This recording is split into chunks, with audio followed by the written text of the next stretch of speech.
महाभारत कई महान पात्रों वाला एक महाकाव्य है जिसमें नैतिक मूल्यों के अनेक प्रमुख उदाहरण देखने को मिलते हैं। अनुकरणीय नैतिक मूल्यों वाला एक महान चरित्र धनुर्धर एकलव्य है। एकलव्य दुनिया का सबसे अच्छा तीरंदाज बनना चाहता था। बिना किसी से सीखे उसने तीरंदाजी कैसे सीखी?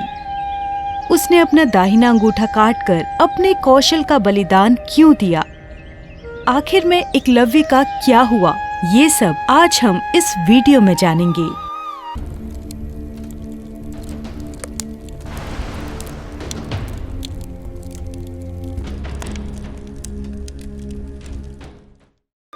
एकलव्य का जन्म निषाद के आदिवासी इलाके के प्रमुख के यहाँ हुआ था। उसने अपने पिता को अपने राजा जरासंध के लिए लड़ते और युद्ध जीतते हुए देखा। गुरुकुल में अपनी प्रारंभिक स्कूली शिक्षा के बाद एकलव्य को तीरंदाजी में महारत हासिल करने की तीव्र इच्छा हुई। एक बार एकलव्य जंगल में था, जहाँ गुरु द्रोण पांडवों और कौरवों को धनुर्विद्या की शिक्षा दे रहे थे। एकलव्य उन सबको छुपके से देखता रहा और सिखाए जाने वाले धनुर्विद्या के कौशलों से वो अत्यधिक मंत्रमुग्ध हो गया। जब गुरु द्रोण और उनके सभी शिष्य आश्रम रवाना हो जाते हैं, तब एकलव्य अपने गुरु से अर्जित ज्ञान और उनके चरणों के प्रति श्रद्धा के प्रतीक के रूप में जिस मिट्टी पर गुरु द्रोण चले थे, उसे एकत्रित करता है। क्या आप जानते हैं कि उसने उस मिट्टी का क्या किया? उसने गुरु द्रोण की हूबहू प्रतिमा बनाई और कई वर्षों तक दिन रात उसके समक्ष धनुर्विद्या का अभ्यास करने लगा। वो बहुत अनुशासित था। उसे तीरंदाजी कौशल में महारत हासिल थी। वो एक स्वनिर्मित तीरंदाज बन गया। एक दिन गुरु द्रोण और उनके शिष्य वन में जा रहे थे। वहीं अर्जुन ने एक कुत्ते को देखा जिसका मुंह चारों ओर से अद्भुत तरीके से बाड़ों से घिरा हुआ था, जिसके कारण वो भौंकने में असमर्थ था।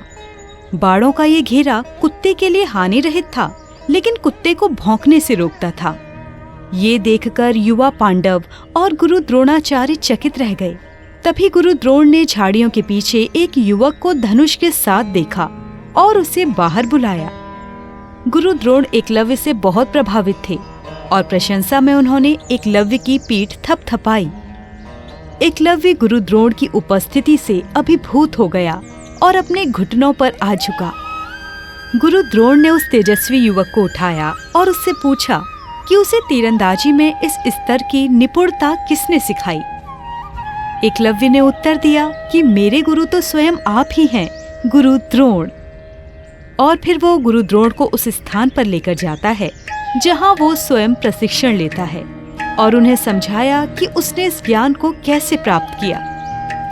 गुरु द्रोण अपनी प्रतिमा और एकलव्य के अभूतपूर्व समर्पण को देखकर विस्मित हो गए, परंतु युवा पांडवों को देखकर गुरु द्रोण थोड़ा सा व्यथित हुए, क्योंकि उन्होंने अर्जुन से वादा किया था कि वो उसे दुनिया का सबसे बड़ा धनुर्धर बनाएंगे। लेकिन यहाँ तो एकलव्य का धनुर्ज्ञान अर्जुन की धनुर्विद्या के कौशल से ज्यादा श्रेष्ठ था। इसी वजह से गुरु द्रोण बहुत चिंतित हुए। अब गुरु द्रोण ने एकलव्य की ओर देखा और उससे कहा कि उनका शिष्य होने के लिए अब उसे गुरु दक्षिणा देने के लिए तैयार होना चाहिए। एकलव्य तो अपने गुरु को कुछ भी देने को तैयार था।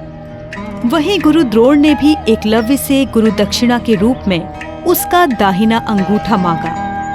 गुरु द्रोण अच्छी तरह जानते थे कि एकलव्य कभी भी केवल 4 उंगलियों से दुनिया का सर्वश्रेष्ठ धनुर्धर नहीं बन पाएगा। गुरु द्रोण की मंशा जानने के बावजूद एकलव्य अपने गुरु को देखकर मुस्कुराया और खुशी खुशी अपना दाहिना अंगूठा काट दिया और उसे गुरु दक्षिणा के रूप में अर्पित कर दिया। अपने दाहिने हाथ पर 4 अंगुलियों के साथ भी एकलव्य एक भयंकर धनुर्धर बन गया। उसने आगामी युद्धों में योद्धा तैयार करने के लिए अपने निषाद वंश को प्रशिक्षित किया। अपने पिता की मृत्यु के बाद एकलव्य मगध के राजा जरासंध की सेना में शामिल हो गया। वहीं राजा जरासंध भी कंस की मृत्यु का बदला लेना चाहते थे, इसलिए उन्होंने भगवान कृष्ण को मारने के लिए मथुरा पर हमला किया। एकलव्य ने भगवान कृष्ण के साथ युद्ध में कई यादवों को मार डाला। भगवान कृष्ण ने एकलव्य को केवल 4 अंगुलियों के साथ अपने धनुष का उपयोग करते हुए देखा और उसकी तीरंदाजी कौशल से चकित हो गए। भगवान कृष्ण जानते थे कि एकलव्य भविष्य के महाभारत युद्ध में एक बड़ी बाधा बन जाएगा और इसीलिए अभी उसका अंत जरूरी था। तब भगवान कृष्ण ने एकलव्य के साथ एक गहन और लंबी लड़ाई लड़ी और अंत में उसे मृत्यु प्राप्त हुई। यकीनन ही एकलव्य अर्जुन से बेहतर धनुर्धर था। उसकी कहानी को जानने वाले लोग तो एकलव्य के समर्पण और उसके अनुशासन से चकित हो जाते हैं। आधुनिक समय में एकलव्य को सीखने पर ध्यान केंद्रित करने और शिक्षकों के प्रति अत्यधिक समर्पण के एक प्रमुख उदाहरण के रूप में देखा जाता है। स्वशिक्षा और बलिदान के माध्यम से उसकी जीवन गाथा प्रसिद्ध हो गई। आशा है आपको एकलव्य की ये कहानी पसंद आई होगी और अगर आपको ये वीडियो पसंद आई है तो कृपया इस वीडियो को अपने दोस्तों और परिवार के साथ जरूर साझा करें। मिलते हैं अगली वीडियो में। गुरु ब्रह्मा गुरु विष्णु गुरु देवो महेश्वर गुरु साक्षात् परब्रह्म तस्मै श्री गुरुवे नमः।